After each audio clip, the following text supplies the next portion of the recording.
Hello दोस्तों, स्वागत है आप सभी का हमारे यूट्यूब चैनल बाल स्टडी पे। तो आज के इस वीडियो में हम करने वाले हैं क्लास 9th ज्योग्राफी का चैप्टर 2। ठीक ना। चैप्टर का नाम है भारत का पड़ोसी देश नेपाल। ठीक ना। इसका हम लोग इस वीडियो में दीर्घोत्तरीय प्रश्न देखने वाले हैं। तो चलिए वीडियो को स्टार्ट करते हैं। वीडियो स्टार्ट करने से पहले अगर आप चैनल पर नए होंगे तो चैनल को जरूर से जरूर सब्सक्राइब कर लीजिएगा और वीडियो को लाइक कर दीजिएगा। ठीक है, चलिए देखिए पहला क्वेश्चन है, नेपाल की स्थलाकृति, मृदा, जलवायु और नदियों का वर्णन करें। ठीक ना। तो इसका देखिए उत्तर हो जाएगा, भूस्थलों की आकृति के आधार पर नेपाल को 3 भागों में विभक्त किया गया। 3 भागों में क्या किया गया? विभक्त यानी कि बांटा गया। ठीक ना।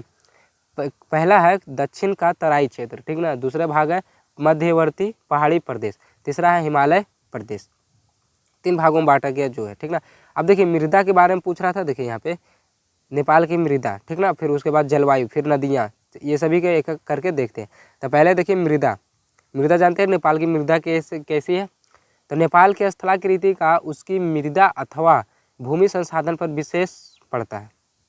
पर्वतीय प्रदेश में तीखे ढालों के कारण क्षरण की समस्या बनी रहती है। बीच में उबड़ खाबड़ पर्वतीय प्रदेश में अस्थिरता का उपजाऊ मिट्टी रह नहीं पाती है। ठीक ना। उपजाऊ जो मिट्टी होती है ना, रह नहीं पाती है। इस अनुवर मिट्टी को पाटजोल कहा जाता है। इसका रंग भूरा होता है। निचले ढालों पर लैटेराइट मिट्टी पाई जाती है। जैसे जो पहाड़ी है ना, उसके जो निचले ढाल जो होते हैं ना, वहाँ पे कौन सी मिट्टी पाई जाती है? तो लैटेराइट मिट्टी पाई जाती है। इसकी उर्वरता कम होती है। जो इसकी जो लैटेराइट मिट्टी की उर्वरता शक्ति होती है ना, क्या होती है? बहुत ही कम होती है। मात्र तराई और घाटियों में नदियों से लाई गई मिट्टी जलोढ़ रहती है। कौन सा मिट्टी जलोढ़ रहती है? तो जो मतलब देखिए यहाँ पे तराई और घाटियों के जो नदियों से जो आता है ना, जो मिट्टी जो लाई जाती है ना, वो क्या रहती है? जलोढ़ रहती है।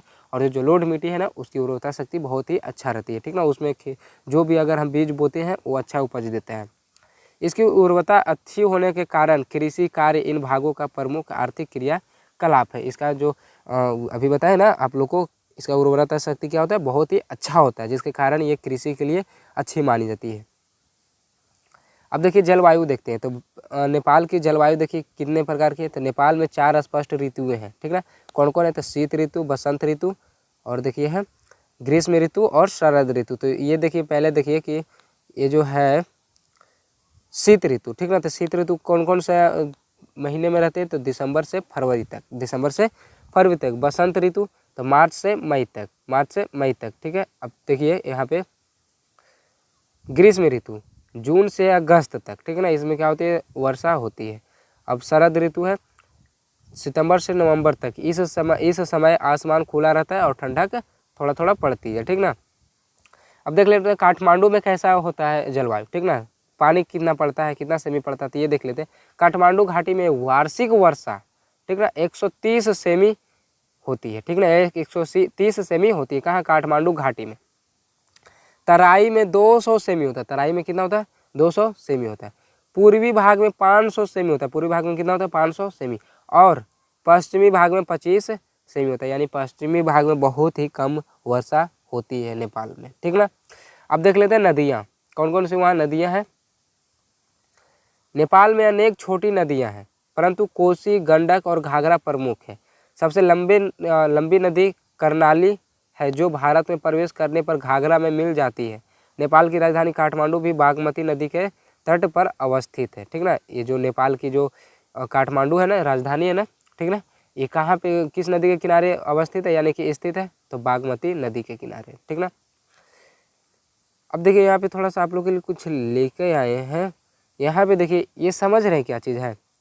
ये है वॉच टाइम फ्रॉम सब्सक्राइबर, यानी कि जो सब्सक्राइब किया है वो कितना देरी देखा है मेरा, और जो सब्सक्राइब नहीं किया वो कितना देरी देखा है। तो ये देखिए नोट सब्सक्राइब 95 यानी 95.5%।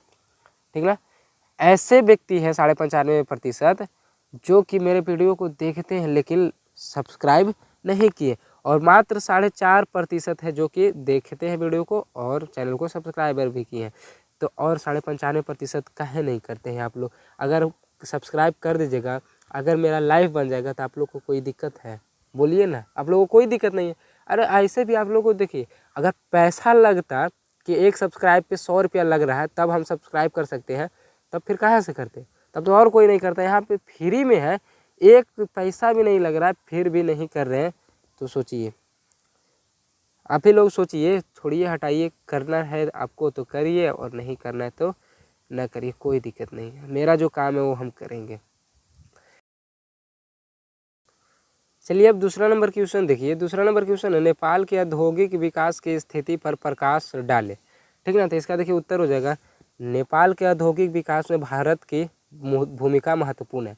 जो नेपाल की जो औद्योगिक विकास हुआ ना, उसमें भारत ने सहयोग दिया है, तब उसका विकास हो पाया। ठीक ना, काठमांडू के दक्षिण में फार्पिंग तथा उत्तर पूर्व में सुंदरीजन में जल विद्युत लग गए हैं। ठीक ना, जल विद्युत क्या हो चुके हैं, लग गए हैं। थोड़ा खोला, रोसी खोला और त्रिशूली नदियों पर त्रिशूल योजना के अंतर्गत भारत सरकार के सहयोग से जल विद्युत संयंत्र स्थापित हो चुके हैं, भारत सरकार की सहायता से। ठीक ना, याद रखिएगा। कोसी परियोजना से उत्पन्न विद्युत भी भारत द्वारा सस्ती दर पर नेपाल को उपलब्ध कराई जाती है। ठीक ना, जो कोसी नदी पे जो विद्युत उत्पन्न होता है ना, वो सस्ती, ठीक ना, सस्ती दर पर नेपाल को उपलब्ध कराई जाती है। ठीक ना, विराटनगर में जूट, चीनी, दियासलाई और प्लाईवुड, वीरगंज में दियासलाई और सिगरेट के कारखाने तथा तराई के धान उत्पादक क्षेत्रों में चावल मिले स्थापित है। मिले यानी चावल मिले क्या है, स्थापित है। अब देखिए, इनमें से बहुत का आधुनिकीकरण किया गया है। हथौड़ा में लकड़ी का एक विशाल कारखाना खोला गया है। लकड़ी की नक्काशी संयंत्रों और तकनीकों से परिवर्धित किया जा रहा है। ठीक ना, ये इसका उत्तर हो गया दूसरा का। आप लोग लिख लीजिएगा, उसको नोट कर लीजिएगा। ठीक ना, तीसरा नंबर क्वेश्चन है कि नेपाल की अर्थव्यवस्था का विवरण प्रस्तुत करें। तो नेपाल की जनसंख्या 3 करोड़ तक पहुंचने वाली है। इनमें प्रायः 1% लोग काठमांडू के राजधानी क्षेत्र में निवास करते हैं। ठीक ना, 1% जो लोग हैं कहाँ निवास करते हैं, काठमांडू के राजधानी में। यहाँ बौद्ध धर्मावलंबियों की संख्या भी बहुत है, परंतु मूलतः यह एकमात्र हिंदू राष्ट्र के रूप में जाना जा रहा है। प्राचीनतम संस्कृति की विरासत भी नेपाल के पास है और प्राचीन स्थापत्य कला का बेजोड़ संग्रह भी है। पर्यटकों के कारण नेपाल की अर्थव्यवस्था धीरे धीरे सुधर रही है। यदि इसका समुचित विकास किया जाए तो यह पूर्वी एशिया का स्विट्जरलैंड बन सकता है। अगर इसका विकास किया जाए ना, तो ये पूर्वी एशिया का क्या बन सकता है, स्विट्जरलैंड बन सकता है। हाल ही में हर चुनावों ने यहाँ विगत 240 वर्षों से चली आ रही राजतंत्रीय शासन प्रणाली को समाप्त कर प्रजातांत्रिक शासन प्रणाली की नींव रखी है और अब नेपाल एक गणराज्य के रूप में चतुर्दिक विकास के पथ पर अग्रसर हो रहा है। ठीक ना, ये था इसका आंसर। ठीक ना, चलिए, तो इसका हम सिर्फ आंसर ही बता रहे हैं। ठीक ना, आप लोग को हम समझा नहीं रहे उतना, क्योंकि अगर समझाएंगे तो वीडियो ज़्यादा लंबा हो जाएगा और आप लोग को वीडियो ज़्यादा लंबा पसंद नहीं है। तो आप लोग कमेंट में ज़रूर बताइएगा और पूछें भी हम आप ही लोग से। और सभी जो वीडियो डाला हुआ है उस सब में आप लोग क्या कमेंट किए कि सर डायरेक्ट बताइए, तो डायरेक्ट ही बता दे रहे हैं। सिर्फ क्वेश्चन का आंसर ही हम बोल दे रहे हैं। ठीक ना, अगर आप लोग चाहते हैं कि हाँ समझाएं भी, तो आप लोग कमेंट में ज़रूर बताइएगा कि हाँ समझाते भी जाइए, तब हम समझाते भी जाएंगे। ठीक है, चौथा नंबर क्वेश्चन है, नेपाल में परिवहन के साधनों की स्थिति पर प्रकाश डालें। इसका उत्तर हो जाएगा, नेपाल के पर्वतीय क्षेत्र में सड़क और रेल मार्ग का निर्माण कठिन है। ठीक ना, पर्वतीय जो क्षेत्र है ना, उसमें क्या कर रहा है, रेल मार्ग का निर्माण कठिन है। भारत सीमा पर रक्सौल से अमलेखगंज तक और जयनगर से बिजुलपुरा तक ही रेल मार्ग है।